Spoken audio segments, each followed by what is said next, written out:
Hi there, I'm Holly McDonald with the Costa Mesa Pod, where we discuss all things concerning the lifestyle, businesses, and activities that make our area such a great place to live. Today, I have somebody I'm very excited to interview and learn more about. His name is Louis Rice, and he has a really, really great reputation around town and an amazing business here that is literally helping people feel better about themselves all the time. So Louis has Atlas Chiro Practice and Wellness Center right over off of Bristol, and he's helping people all day long. I know you through both Cindy Lee as well as Madison over at Recoup and that whole gang there, and they love you. So introduce yourself. Tell us a little bit more about who's Louis. Awesome. Well, first of all, thank you for having me. Yeah. And also thank you to Cindy, the connector, for connecting, and the good folks over at Recoup for connecting us as well. Both phenomenal humans. Yeah. And so my name's Louis Rice. Been here in California since 1998. I'm originally born and raised in Spain. I'm a Navy brat. My dad is American, and he was stationed in Spain, and met a Spanish local, and I'm a product of that. So mom's Spanish, dad's American, and I lived in Spain until I was 17. I went to a Department of Defense school from kindergarten through 12th grade. So I was really lucky to grow up in a multicultural environment. Oh, wow. So were you like in a city area, or was it more rural? It's a really small town in the south of Spain called Chipiona, but there's one of the biggest military bases in the world called Rota, Spain. Wow. And so I lived in Chipiona with my mother's side of the family, but I went to school on the military base. Okay. Wow. School was called David Glasgow Farragut, DGF, and it was a Department of Defense school for the kids of all the service members that worked on that military base. Oh my gosh. So I was lucky enough to, even though Spanish was my native tongue, I was enrolled in, back then it was called ESL, which now is called EL, which is English as a second language. And I was there, like I said, till 12th grade. Okay. Graduated, and then I had some scholarship offers pretty much to different schools, some on the West Coast, most on the East Coast, so I ended up at University of Florida. Okay. Go Gators. Did my undergrad work at University of Florida, and got my degree in biochemistry and human nutrition. And then I almost serendipitously ran into a friend that was in a situation like me. You know, mom was Spanish, dad was an American service member. And she told me about this thing called chiropractic. And I knew that I wanted to go into a healthcare field, probably alternative healthcare of some sort. But I had no idea what chiropractic was. And she told me about it, and it just sounded cool. So that summer, when I got back to Gainesville, to University of Florida, I opened up the phone book, because this is 96, 97. We still use phone books. Yeah. And I went to chiropractors, and I found a few, and I called them and said, hey, my name's Louis Rice. I wanted to investigate and see about a career in chiropractic. I've heard what you guys do is really cool. Would you mind if I came in and just watched what you did? And all of them were amazingly cool. They all were very welcoming. So I went in, visited a few chiropractors, and I was sold. Oh, wow. So I pretty much on a leap of faith, I enrolled at Los Angeles College of Chiropractic here in Whittier. I'd never been to California. I'd never been on the West Coast. But I grew up surfing in Spain and surfed in Florida, and the idea of living in California was amazing. Sure. And as destiny would have it, when I was with the University of Florida, I actually was on their surf team, and national championships were out here in California. Okay. So nobody had ever funded the University of Florida to come out here. So I decided to go in front of student government there and pitch the idea of having the school, the University of Florida, send us out here. Long story short, they funded our trip. We came out here. We were in a rented white van driving on PCH, and we hit the corner of PCH and Main Street in Huntington Beach, and it was like a hallelujah moment. Oh my gosh, yeah. You had perfect waves, the sun was out, the palm trees, everything, quintessential SoCal. And it was love at first sight. So, as soon as I got back to Florida, I had interviewed at University of Bridgeport in Connecticut, but I called them and said, thanks, but no thanks. I'm going to California. Yeah, the surfing in Connecticut's not quite the same. Exactly. And I did my grad work from 98 to 2001 at Los Angeles College of Chiropractic. got my doctorate, and then I was working for someone for probably 7 months, and then decided that it was time to do it on my own. Okay. So just basically on an absolute leap of faith, just jumped out. No real financial backing, no collateral, just a couple of credit cards and 2 young guys with a dream. Just like rented a space and set it up? So, I met my business partner. I had known him from school, but we weren't super close or friendly or anything, but we had talked about opening up, and we were both kind of in similar situations. So someone connected us, and we had similar backgrounds, similar philosophies, similar ideas. So we decided to just get together, have lunch at the Sugar Shack, and from there we figured out that we were a good fit, and opened up Atlas shortly thereafter. Okay, that's We opened it up in 2003. We spent the first few weekends at the Santa Ana swap meet and a couple of different stores basically buying used furniture. Okay. So our entire office was basically used furniture, and the auction is where we spent the first couple of weekends. So we basically had 2 credit cards and a couple $100 to our name. We had 0 collateral, we had 0 anything. So basically we were 2 young guys with a bunch of student loan debt and no collateral, right? So we were lucky enough to find a place that gave us a short-term lease over at Commerce Park, right on the corner of Harbor Boulevard and South Coast Drive. And so we opened up and spent our first 3 years there. Okay, so the way you've painted this picture, you guys have no money and you're just like going out on a whim trying to open this chiropractic joint. How were you going about like marketing and getting clients at this time? So things have changed a lot, obviously. Yeah. This was, 2003 is when we opened, early in 2003. So we spent the first couple of years doing basically low to no cost type things. So I joined a late tip group. I would spend my Thursday mornings at, the country club, networking with other business owners and whatnot. We would go to anywhere where there was a crowd. So we went to, at the OC Fairgrounds, we would go to bridal shows, gun shows. We would do the big Cinco de Mayo event in Santa Ana, and also in Costa Mesa. We would do the fish fry. So we would do anywhere where there was a crowd, we were there, on weekends typically. Were you just like putting out a table, or were you like doing demonstrations or anything? So at the beginning, we had nothing. So it was just us interacting with people, introducing ourselves, and basically doing question and answer. Nice, okay. Eventually, after a few months where we actually had some patients come in, so we had a little bit of money to work with, we bought what was called a subluxation station, which is almost like a computerized stress test. Oh, okay. So then we would bring that to events and, do free wellness screens. Oh, cool. And so that was kind of easy way to start getting our name out in the community. Yeah.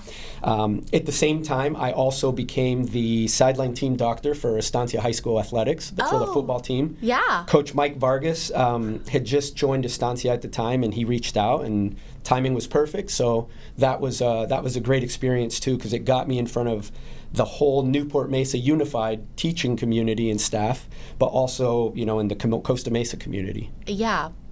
Well, and Southern California has such a strong wellness desire to. Absolutely. Yeah. So I think that you being out in the community probably did attract a lot of questions. Yeah, for sure. And then, also I'm a soccer player, surfer, so I met a lot of people through soccer, through surfing. So it was a very organic and grassroots type approach, but, slowly and gradually over time, things happened and they were moving in the right direction, and then it's like a wildfire. Yeah, well, and so through some of my research on you and just knowing our mutual friends at Recoup, you work with a lot of athletic types. Yes. So tell me a little bit more about that, your own athletic background, obviously surfing, and you mentioned soccer as well. So even at the ripe young age of 49, I still play soccer a couple times a week. Still surf as much as I can, lift weights, run, so I stay as active as I can. I have 2 daughters that are both club soccer players, and one of them's a high school soccer player here in Huntington. So that kind of keeps me in touch with that world. But one of the things that brought me to Huntington Beach originally was that I saw that the biggest surfing championship in the world was here. Back then it was the OP Pro, then it became the US Open of surfing. And when I was a student, I showed up the first year that I found out that it was in town. I lived in La Mirada at the time when I attended the school in Whittier, but I just showed up and I basically told Dr. Tim Brown, who was he was there and has been there since then. He's an icon in that world.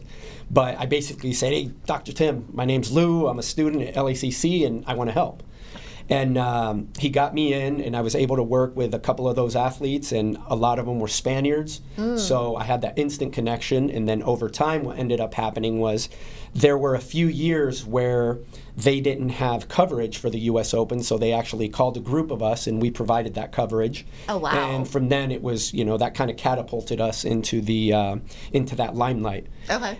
So it was great because these were a lot of the, I call them kids now because most of them were kids, but at the time they were my age and my peers, but a lot of them were people that I had grown up watching surfing. I had posters of them in my, on my walls, gosh. and now they're my friends and they're my peers and they're my colleagues. You manifested it. So it was, that was an amazing experience, and it still is to this day. Yeah. So I've had the privilege to work with a lot of professional surfers, UFC fighters, and a lot of just elite athletes, but also everything from weekend warriors all the way to UFC champions and world champion surfers. Wow. Yeah. But just to clarify, you don't just work with athletes. Oh, absolutely not. Yeah. I work, if you have a spine and a pulse, I can probably help you. Yeah. But it is good to have that experience and everything as well. Absolutely. Wow. Yeah. Okay, so see, I'm learning a lot here. This is great. Great.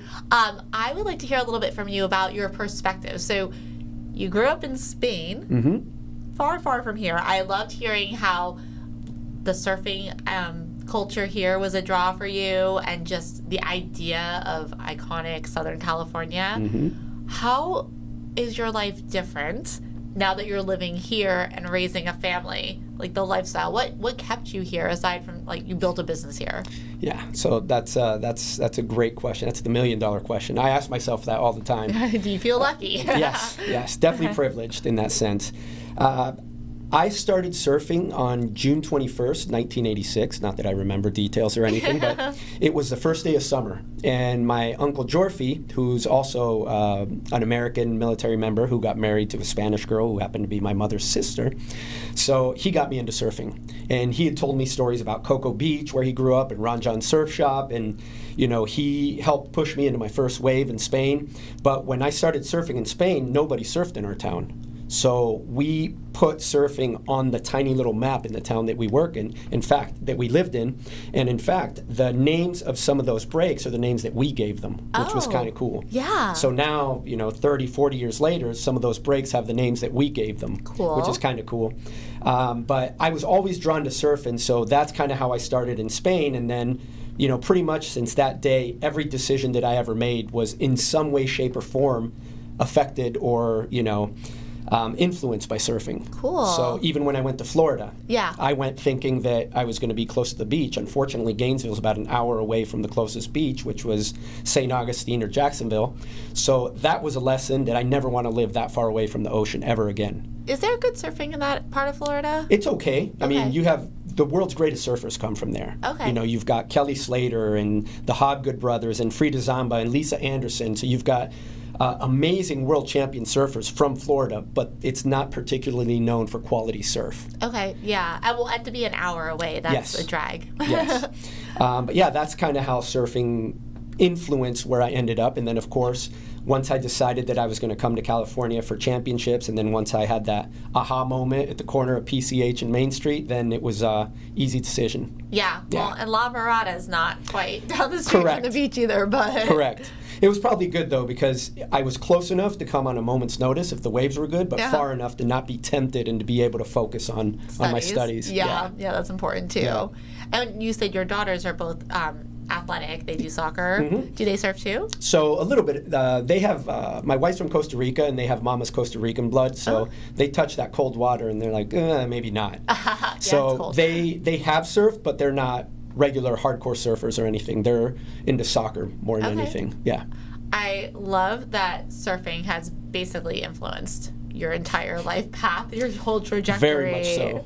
Very much so. Probably excessively. Yeah. Yeah. Well, and it's awesome too that what you do can have such a big impact on surfers and anybody else, but still. Absolutely. Yeah. What would you say for Atlas? What sort of sets you guys apart from? I mean, there's a lot of wellness and all massage, and what do you even offer there? So we're a one-stop shop, all-natural wellness center. So we've got chiropractic, physical therapy, massage therapy, Pilates, and cold laser therapy all under one roof. Okay. So that gives us the ability to have a lot of different tools in our toolbox that when someone wants to take a more natural or holistic approach to an injury or a condition, they can come see us.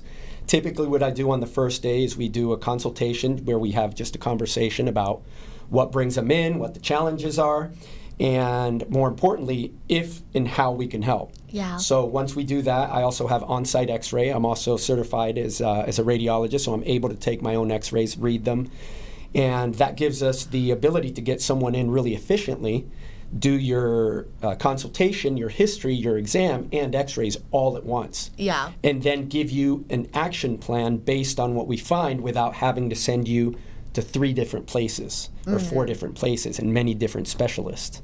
So we're able to handle probably 90 to 95% of conditions in there, and then for the other 5 to 10% of conditions that may be too far gone or too severe or out of the scope of my expertise. Yeah. I've been doing this long enough to where I know, who the best, most qualified specialists are, so I can point you in the right direction and refer you to the right orthopedist or the right neurologist or the right, whatever the case may be. Yeah. Yeah, that's great. Yeah. What is the cool laser therapy for? So the cold laser therapy is basically, you've heard of red light therapy? Yeah. So I jokingly call it red light therapy on steroids.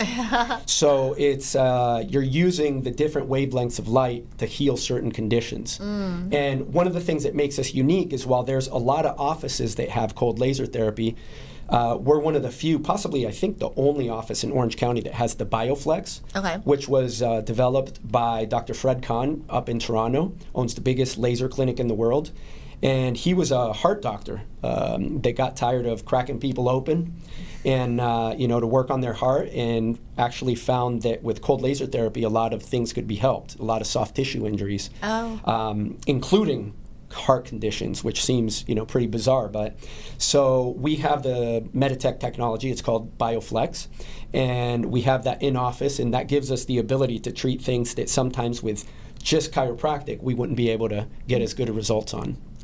It's so crazy to me that you're in college, you're doing all of this studying, and didn't even know about chiropractic. I know it was a different time. Yes. Yeah. Very much so. Is that really kind of when it started to become more of a, not a buzzword, but just more popular on the streets? It's interesting because, like I said, my first year or two in college, I didn't even know what a chiropractor was. I had no idea. You didn't even talk about it. I started as a biology major, then I went to a psych major, then I had an interesting psych teacher that sounds like a story. Yeah, she was phenomenal actually, but her philosophies of psychology were vastly different than what I believed in. Okay.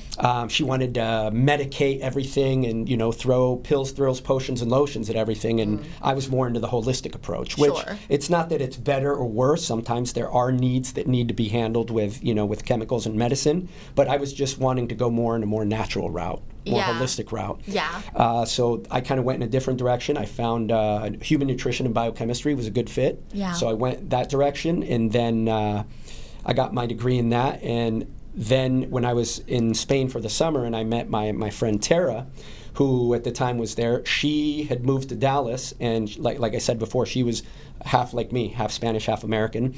And she was telling me that she had been working for this doctor, and it's called a doctor of chiropractic, and it's all natural, and they use nutrition, and they do these weird things to the back where the whole body heals, and it just caught my attention. Yeah, like, this sounds really cool. I had no idea what it was. Yeah. But when I got back that summer, like I said, I picked up the phone book, called a couple, and I went in, and one thing that was great was that people were happy to be there. Yeah. A lot of times you go to a doctor's office and it's like a funeral in the waiting room, right? Yeah. And Yeah. A lot of times justifiably so. Yeah. But what I noticed is the people in the chiropractic office were all excited to be there. They were stoked to be there. They were looking forward to it. Oh, so there was yeah. an energy that I'd never seen in a doctor's office. That's really cool. Yeah. Yeah. So I was like, I want a piece of that. What sort of role does nutrition play in chiropractic? It plays a massive role because, you know, if you look at the worldview or our philosophy of healing is relatively simple. You know, we call it the triangle of health. You've got chemical, physical, and emotional factors, right? So myself as a chiropractor, as a structural chiropractor, I focus on the physical, which is the structure, how your internal architecture dictates how well or not well your body works, right? Yeah. So the chemical portion, there's a couple different options to treating things chemically. You could go the medical route and give it medicine, but I just found that medicine in many cases was just the suppression of symptoms. So if you have pain, here's a medication that'll get rid of the pain.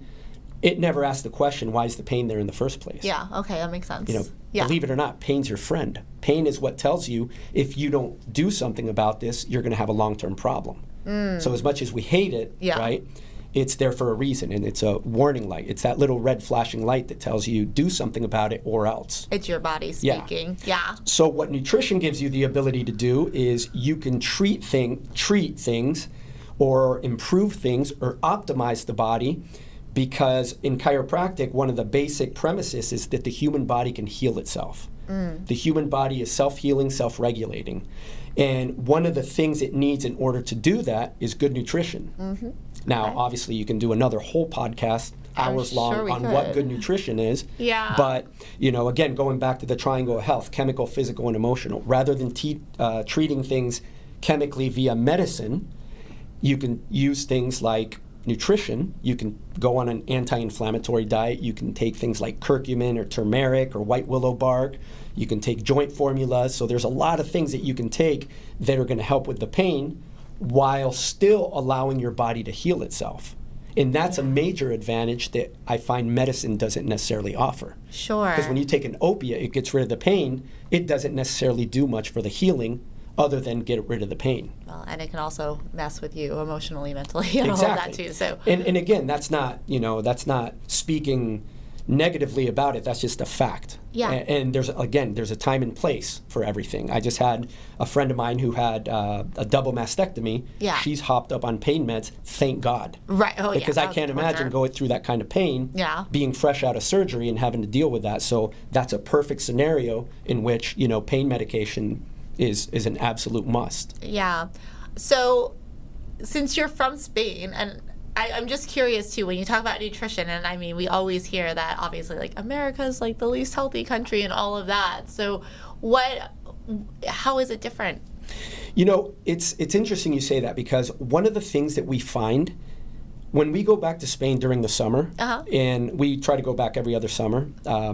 My wife's from Costa Rica, like I said, so we go to Costa Rica one summer, Spain the next, and we just go back and forth. Pretty good mix. Yeah, it's a great mix. And I grew up, my grandpa had a campo, a field, in which he would bring home everything. He would bring home fresh produce. He would go hunting. He would go fishing. And he brought home food. Yeah. Unfortunately, what we have, if you ask most Americans what they ate today, most of what they ate is not real food. It's combinations of high fructose corn syrup and, you know, frankenfoods, things that was put together in a lab, rather than I like that word. rather than food. Food grows on a tree or on a shrub, or food swims in the ocean. Yeah. Right? Yeah. But most of what we eat is highly processed. Especially here in the States, although I hate to admit, in Spain it's kind of moving in that direction too. Yeah, I'm sure. Where nutrition has been replaced, you know, nutrient-dense foods have been replaced by convenient foods. Yeah, convenience. And a lot of times you're sacrificing, in the name of convenience, you're sacrificing nutrient density, you know? Well, I love how this sort of parlays into a trend that I'm seeing throughout Costa Mesa and some of our other local markets with the restaurants, and how much they are promoting like the whole foods and the lack of oils and things that are, just more health conscious. Right. Yeah. Are you Right. seeing more of that too? Oh, absolutely. Yeah. And I mean, that's been a trend as long as I can remember. But of course, now that the internet and social media is such a massive amplifier of trends, Yeah. and it's an amplifier and an accelerator of trends, then obviously there's a lot more push. Yeah. So it seems that, and that's a great net positive. Yes, Society, definitely. both collectively and on an individual level, I find people are much more cognizant of food and of the importance of nutrition. Yeah. And now you bring into the mix AI, again, a whole nother podcast that you could talk about on that You alone. just gave me ideas. Yes. Correct. Yes. Is people have a nutritionist in their pocket. They have, if you want a gluten-free, carnivore-friendly, keto lunch, Yeah. ask ChatGPT and it'll have it for you in 30 seconds or less. Yeah, just like snap a photo of your fridge and be like, what do I make out of this, right? Technology is amazing. Yeah, but Yeah. I mean, even though like the information is there, it's just up to the individual whether or not they use it, which Correct. I'm sure it's sort of the same for you when people are doing physical therapy. Like you can tell them to come in and do their routine. Correct. But if they're not maybe being careful at home, it could sabotage. Absolutely, 100%. And one of the things that I'm big on is empowering the patient by not just adjusting them, but also giving them tools that they can do themselves so that the adjustment actually holds. Yeah. Because one of the things that I do with a lot of patients when they come in is I'll measure their leg length. One side's higher than the other.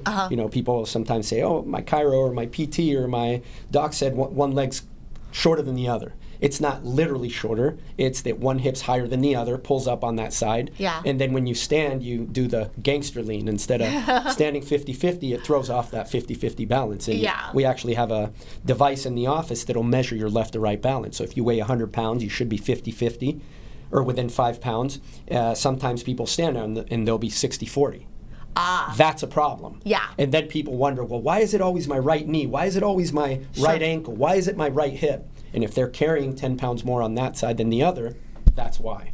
Yeah, I remember since you were in Europe at the time, this might not have been a trend there, but when I was in like elementary school, middle school, especially in high school, it was just very trendy to just wear your backpack on like one shoulder. Yeah. But you'd have like 20 pounds of books in it. Yeah. So then it became a thing where, okay, no, you really need to wear the straps on both shoulders because Yeah. you're going to mess up your alignment, your posture, your back, Well, and you would think that in the information and tech age that we're at now, kids don't have to carry those books. But again, I have That's true. a junior Yeah. and an 8th grader at home in the back, but the books are still this thick. Dang. And they're still carrying. And sure, they use some tablets and technology, but they're still gigantic books. And I still see the kids, carrying the huge backpacks a lot of times on one side, which over time that can cause an issue. Oh, yes. An need to imbalance. get in front of those schools and just be like, these books, man, they can't be going home in the kids' backpacks. Exactly. So I guess let's just end this by talking a little bit about the lifestyle here and what keeps you here. We talked a little bit about it. Obviously, your family is rooted here. You love the surfing. But specifically to Costa Mesa, where your business is located, what do you like about it? And why do you think your business is well situated in our area, like for the people that it can serve? So that's a great question as well. And one, loving Huntington. I live in Huntington. Yeah. Love Huntington. But when I was going to open my practice, a mentor of mine made a good point. He said, if you live in Huntington, half of your population of your potential clients or patients are going to have gills. And what he meant by that was if you're close to the beach, like I know you want to be, Mr. Rice, is you're too close to the beach, so you're geographically blocked. Oh, I see. Yes. Right? It's yes. not convenient. Yeah. So think elsewhere. So sense. Costa Mesa was Huntington's neighbor, and the beauty of Costa Mesa is you can pull from not just Costa Mesa, but Newport Beach, Fountain Valley, Santa Ana, Huntington, of course, Irvine, Corona Del Mar. It's all within a 10-mile or within a 5-mile radius, for that matter. Yeah. In fact, where we're located at that 55, 73, 405 interchange, we're literally 3 to 5 minutes from 5 different cities. Yeah. That's Whereas true. if I would have been here in Huntington, close to the beach, I would have been much farther away. And there's convenience is a big thing It for is. people, It is. especially more so now. Yeah, and especially because with chiropractic, sometimes you're going to have to go twice a week or 3 times a week or, periodically for a certain amount of time, and that can cause an inconvenience. So Costa Mesa was perfect because it's just in a perfect central location.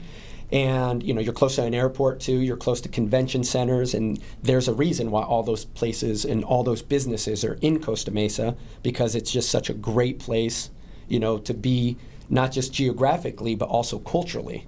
Yeah, well, and Costa Mesa does have a surf culture, too. Even though we're Absolutely. not on the beach, we're, like, a stone's throw, you know, from it. Absolutely. So a lot of surfers got their start. One of the things that I used to do was, for many years, I did the corporate wellness program for Hurley. Oh, nice. So, how cool. you know, and of course, Hurley was started in Costa Mesa by Estancia alum. And also Vans also started in Costa Mesa.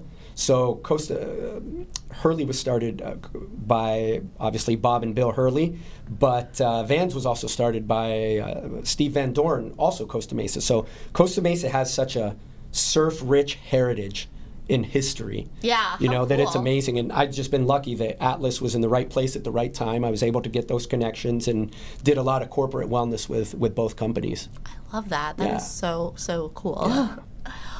Well, is there anything else you want to share? Where can people find you? Yeah, so we're online at www.atlaswellness.com. Okay. Like I said, we are a one-stop shop for all things healing, all natural. We have chiropractic, physical therapy, massage therapy, Pilates. We do one-on-one Pilates and cold laser therapy, all under one roof. We work with all major PPOs. We also accept auto accident liens. That's another thing that's a big part of our business. Ooh, is we okay. work with auto accidents and work with a lot of the local attorneys in the area. And one of the things I am always happy to do is we offer free consultations. So if someone's not sure if a chiropractic's for you, or can physical therapy help, or can cold laser be an option, best thing to do is call the office, set up a free consultation. We can do it either in person or over the phone. And it's a 10 to 15 minute conversation where I'll answer any questions you might have, and we'll go from there. Yeah, well, and with all the sports and gyms and everything in the area too, I'm sure a lot of people could use that consultation to find Absolutely. out, what's holding them back. Yeah. Well, thank you so much for being here. This was great. Thank you for having me. Well, that wraps it up for today. So thanks so much for watching, and make sure to check out Atlas Wellness and find out more about what they can do for you. Thank you. Awesome. So, quick question. Yes. I should have asked you before I started. Is it Lewis or is it Louis? Either or. Okay, Yeah, you sure? Because I was yeah. like, should we record that? Like, So I'm no, not sure what to call you. not at all. It's funny because my dad spells his with an E, and I spell it with an S. Yeah. But it's a French name, so it's Louis. Okay. So it sounds like it's an E, but I asked my dad why he spelled his with an E, mine with an I S. had no idea about your whole background. That was Yeah. so interesting. It's Yeah. always like, fun when it's a surprise too. Yeah. But I have heard such great things. Well, so thank how do you. you know Cindy Lee then? I mean, I know she's Huntington. I did her podcast. Okay. And then I know her just from Huntington. Yeah. She gets around. She's she all knows over everyone, you know. with She her knows bucket list. Everyone, yeah. I mean, she's great. She's always so willing to help and Yeah. share. Oh, yeah. Well, and I'm glad that you're that flew by. Yeah, I don't even know how long it was. 30 minutes. Perfect. All right, cool. And you do commercial? Or no, I do sorry, residential. Do you do any commercial, or is it just all residential? I would say just residential. Okay. Yeah. Cool. But Deal. yeah, Costa Mesa, Huntington. I'm all over, All but over. yes, I focus